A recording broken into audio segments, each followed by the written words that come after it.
Stock charges लिख दिया मैंने। आपके पास 2 वीडियो आएंगे, थोड़ा सा कंफ्यूजन हो गया था, मोबाइल आउट हो गया था, दोबारा देखिए। स्टॉक चार्जेस लिख दिया, royalty, gross profit, net profit, commission, advertisement, bad debt recovered और ऑडिट फीस, ये सारी चीज़ें आपके पास में आएगी। देखिए अब एक एक को चीज़ को रिपीट करते हैं, ठीक है। आज थोड़ी सी वीडियो में प्रॉब्लम हो रही है, आपके वीडियो में थोड़ा सा मिस मैच हो रहा होगा, थोड़ी सी प्रॉब्लम हो रही है, ठीक है, तो कोई दिक्कत नहीं है। देखिए कैपिटल, कैपिटल का मतलब होता है पूंजी। बिजनेस जब स्टार्ट करते हो तो जो बिजनेस का ओनर जो भी बिजनेस में पैसा लगाता है वो उसकी कैपिटल होती है। कैश, कैश आपके पास जानते हो आप, आपके पास जो भी ऑन द स्पॉट जेब में लिक्विड जो मनी है, लिक्विड मनी का मतलब जो करेंसी, करेंसी जो होती है वो आपका कैश होता है, चाहे वो नोट के रूप में हो चाहे कॉइन के रूप में हो। स्टॉक, स्टॉक जानते हो, मौजूद माल, जो मौजूद आपके पास गोडाउन में, वेयर हाउस में यानी गोदाम में जो आपके पास माल मौजूद है बेचने के लिए, वो आपका क्या होता है, स्टॉक होता है। क्लियर हो गई बात। हर बिजनेसमैन, एवरी बिजनेसमैन स्टॉक जरूर रखता है, क्योंकि उसको फ्यूचर के हिसाब से काम आता है और फ्यूचर की फ्लक्चुएशन का उसको पता नहीं है कि डिमांड के अकॉर्डिंग माल कितना बिकेगा, इसलिए वो पहले से ही उस माल को स्टॉक में रखता है। बैंक, बैंक आप जानते हो, आप और हमारा जिस, जहां हम अपना अकाउंट ओपन करते हैं, जहां हम कैश डिपॉजिट कराते हैं सेफ रखने के लिए, जहां से हम लोन लेते हैं, वो कंडीशन क्या होती है आपकी, बैंक होती है। परचेज आप जानते हो, बिजनेसमैन जो है, एक बिजनेसमैन के अकॉर्डिंग देखें, जो बिजनेस करने के लिए माल परचेज करता है, खरीदता है, बेचना है क्योंकि उसको, वो परचेज होता है।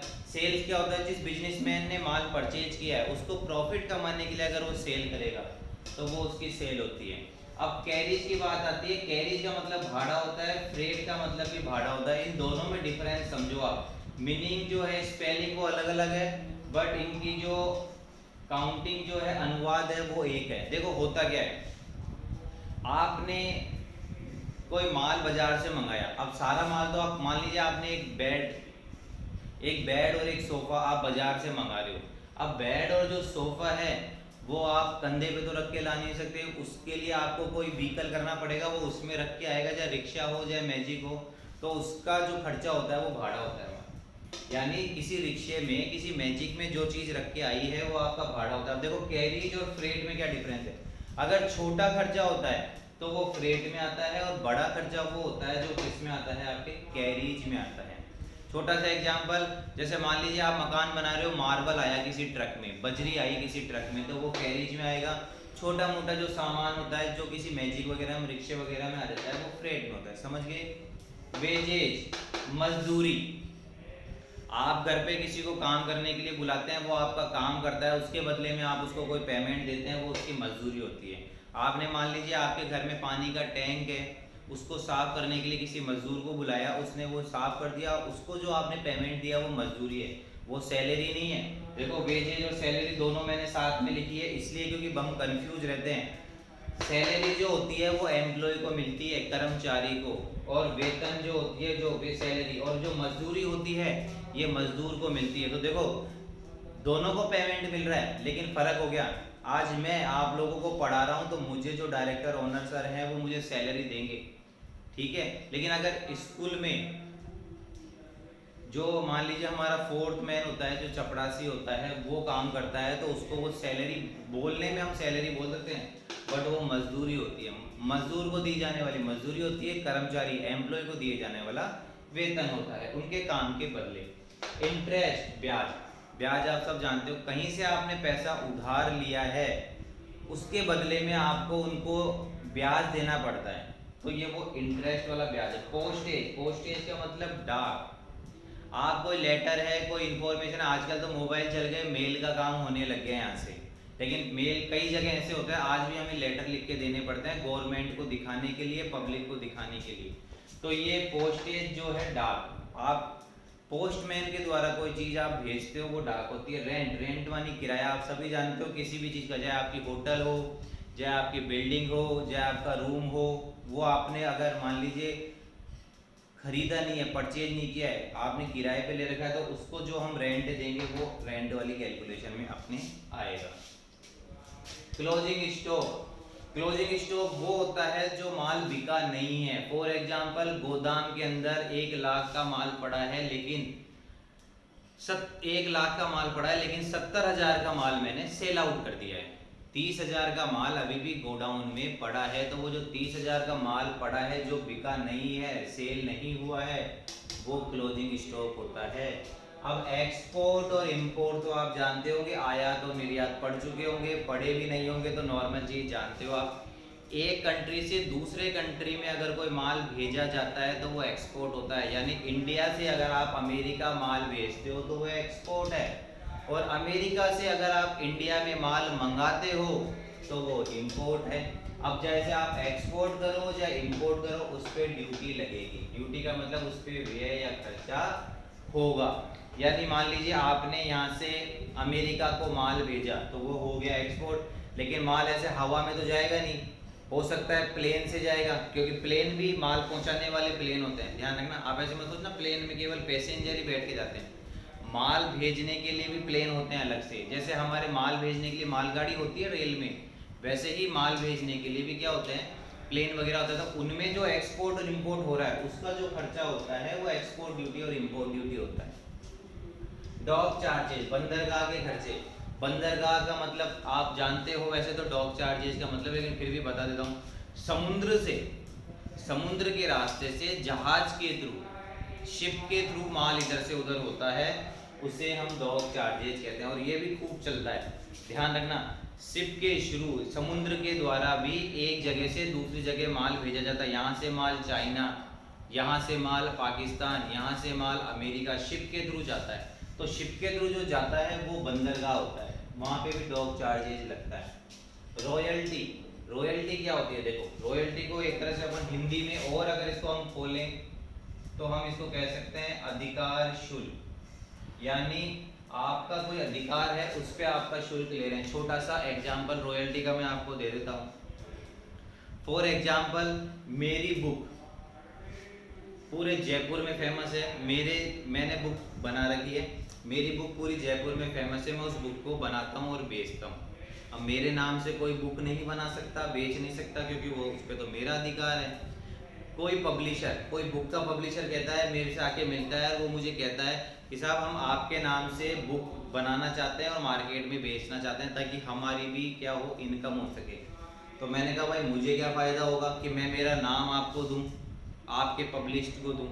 तो वो बोलेगा ठीक है हम आपको 5 लाख रुपए देंगे, अब आप हमारे लिए काम करो, हमारे लिए बुक लिखो, हम मार्केट में आपके नाम से बुक बेचेंगे।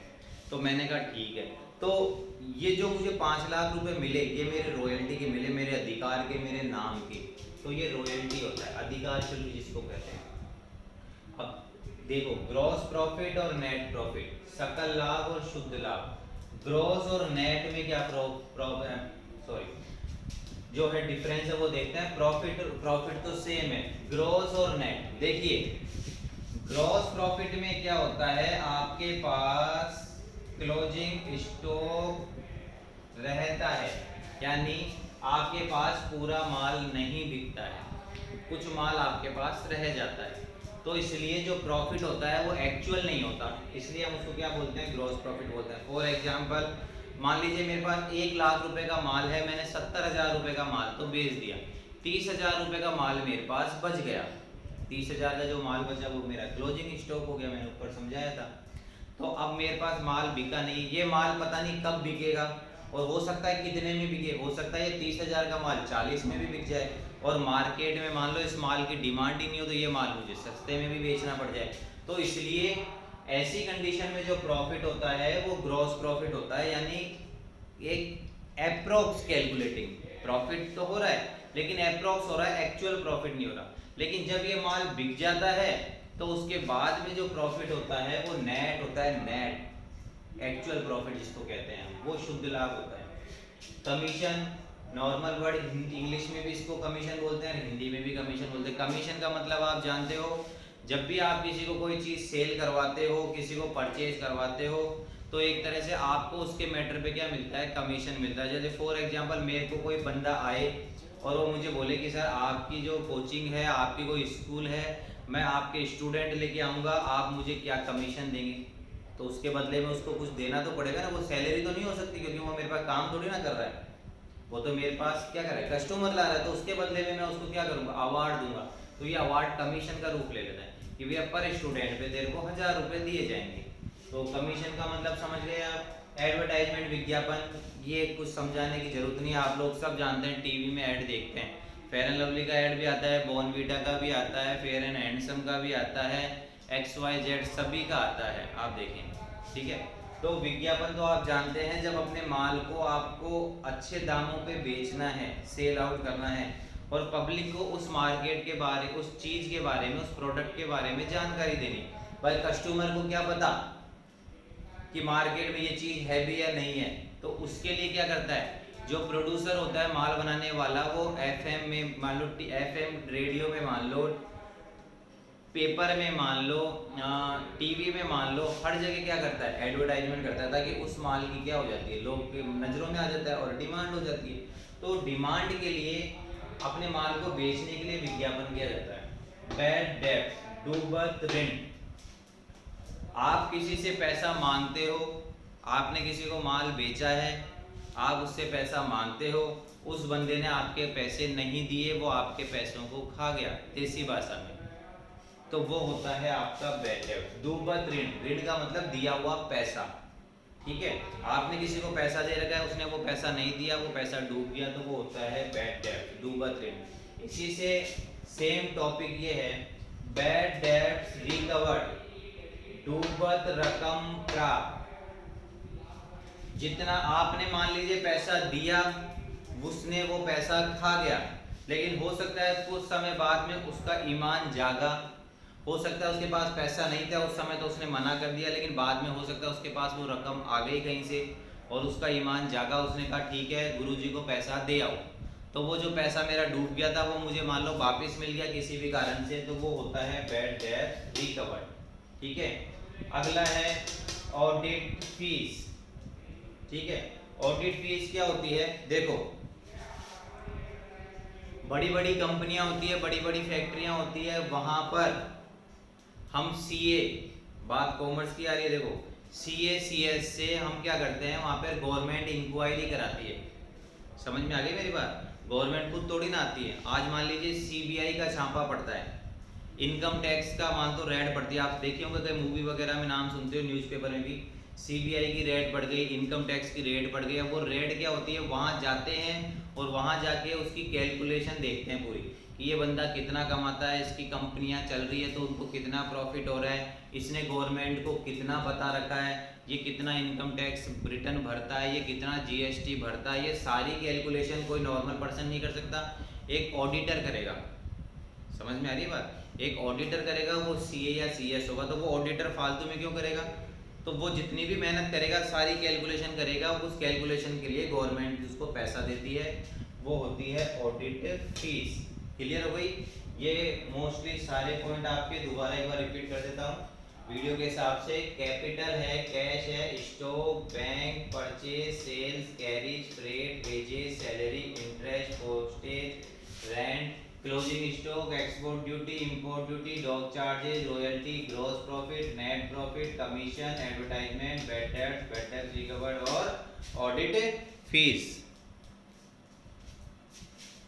कुछ वर्ड्स और बच रहे हैं हल्के फुल्के, उनको और देख लेते हैं कि क्या क्या हैं।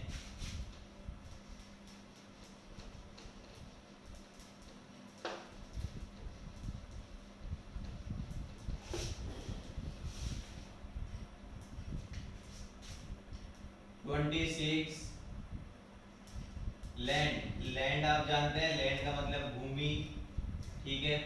27 बिल्डिंग, बिल्डिंग को हम भवन के नाम से जान सकते हैं, ये वर्ड हम पहले भी पढ़ चुके हैं। डेटर्स, डेटर्स का मतलब होता है देनदार, 29। क्रेडिटर्स, क्रेडिटर्स का मतलब होता है लेनदार, 30। इन्वेस्टमेंट, इन्वेस्टमेंट का मतलब हिंदी में अगर हम देखें विनियोग।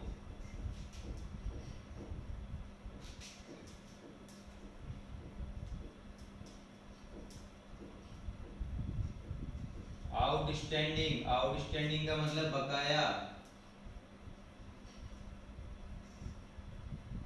बैंक लोन, बैंक लोन का मतलब बैंक ऋण। 33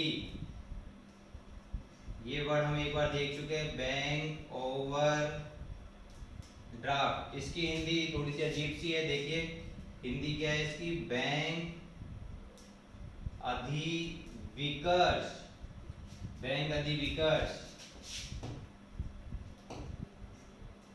34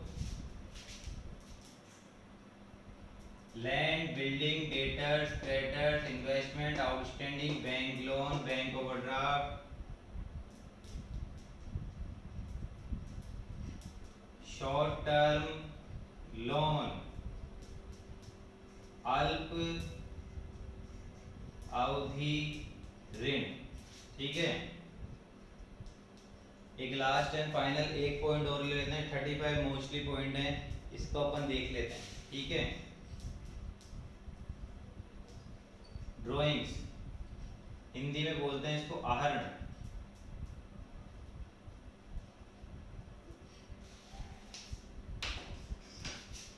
देखिए लैंड भूमि जमीन आप जानते हैं, नॉर्मल जो भी कच्ची हो पक्की हो, मतलब जिस पर कुछ बना हुआ नहीं है, आपने जमीन जो होती है उसी को हम लैंड कह देते हैं। बिल्डिंग जमीन के ऊपर कोई भी आपने कंस्ट्रक्शन का काम किया है, चाहे एक फ्लोर बनाए, 2 फ्लोर बनाए या एक कमरा बनाया, वो आपकी बिल्डिंग ही होगी। डेटर्स जब आपने माल बेचा या मैंने आपको पढ़ाया उस समय पर आप मेरे डेटर्स हो गए। समझ में आ गई मेरी बात? आप स्कूल में पढ़ते हैं तो आप स्कूल वालों के डेटर्स हैं। क्रेडिटर्स स्कूल वाले आपके क्रेडिटर्स हैं, क्योंकि स्कूल वाले आपको पढ़ा रहे हैं, वो आपसे पेमेंट लेंगे। लेने वाला क्रेडिटर होता है, देने वाला डेटर्स होता है। इन्वेस्टमेंट विनियोग, मैं बिजनेस में या कहीं भी फ्यूचर प्रॉफिट कमाने के लिए अगर पैसा लगाता हूँ, फ्यूचर प्रॉफिट वर्ड याद रखना, फ्यूचर प्रॉफिट के लिए अगर मैंने कहीं पैसा लगाया है तो वो इन्वेस्टमेंट कहलाएगा। फॉर एग्जांपल मेरे पास 10 लाख रुपए हैं, मैंने सोचा है 10 लाख रुपए का क्या करें, मैंने कहा वाटिका में एक ज़मीन परचेज कर लेते हैं। मैंने 10 लाख रुपए की एक ज़मीन परचेज कर ली और 5 साल बाद में वो 10 लाख की जो लैंड थी, ज़मीन थी, वो 20 लाख की हो गई। तो मैंने फ्यूचर प्रॉफिट कमाने के लिए वो 10 लाख इन्वेस्ट किए थे, अब वो मेरा इन्वेस्टमेंट होगा। आउटस्टैंडिंग बकाया, देखो आपने काम तो कर लिया लेकिन वो पेमेंट आपको नहीं मिला, तो वो आपका बकाया होता है, जिसको आउटस्टैंडिंग कहते हैं। जैसे फॉर एग्जांपल आप स्कूल में पूरे साल पढ़ चुके लेकिन आपने फीस 10 महीने की दी है, 2 महीने की बकाया है, तो वो जो बकाया वर्ड है उसको हम आउटस्टैंडिंग बोलेंगे। भाई 2 मंथ की सैलरी या इनकी जो फीस है वो आउटस्टैंडिंग है। बैंक लोन आप जानते ही हो, बैंक से आपने उधार में जो पैसा लिया है वो बैंक लोन होता है। बैंक ओवरड्राफ्ट, बैंक अधिविकर्ष, आपने बैंक से पैसा उधार लिया है लेकिन कुछ समय के लिए लिया है, 2 दिन, 10 दिन, 15 दिन, 20 दिन, महीने भर, बहुत शॉर्ट टाइम के लिए लिया है, तो वो बैंक ओवरड्राफ्ट होता है। एक होता है short term loan, short term loan यानी 1 साल से कम के लिए जो पैसा लिया जाता है वो शॉर्ट टर्म लोन में आता है। 1 साल से ज़्यादा के लिए लिया जाता है वो नॉर्मल बैंक लोन में आता है। और कुछ समय के लिए 2-4 दिन के लिए, 10 दिन के लिए, महीने भर के लिए जो पैसा लिया जाता है वो बैंक ओवरड्राफ्ट में आता है। तीनों कंडीशन ध्यान रखना। More than 1 year, more than 1 year, 1 साल से ज़्यादा के लिए, यहाँ 1 साल के अंदर अंदर, यहाँ कुछ समय के लिए। ड्राइंग्स जो होता है, ड्राइंग्स आप जानते हैं क्या होता है, आप अपने पर्सनल यूज के लिए कोई भी चीज़ बिजनेस से निकालते हैं तो वो आपकी ड्राइंग्स होती है। क्लियर हो गई बात? जैसे आप कैश निकालो या गुड्स निकालो, ये हम पुराने वीडियो में देख चुके थे। ये अकाउंट्स के कुछ बेसिक्स जो थी वर्ड्स थे, जिनका मैंने उन वर्ड्स को समझाते हुए आपको हिंदी भी थोड़ी बताई है, क्योंकि हमें हिंदी भी थोड़ी पता होनी चाहिए। वही स्टूडेंट परफेक्ट होता है जिसको अपनी नेशनल लैंग्वेज यानी हिंदी पे कमांड हो। इंग्लिश पे तो करनी ही है, क्योंकि फ्यूचर जो टाइम है वो इंग्लिश का ही है। पूरे वर्ल्ड में आप कहीं भी जाओ, इंग्लिश लैंग्वेज तो आपको बोलनी है। बट आपको अपनी लोकल लैंग्वेज पे भी बहुत कमांड होना चाहिए। कुछ वर्ड्स हमें पता होने चाहिए, हम उसको पढ़ें या नहीं पढ़ें उससे मतलब नहीं।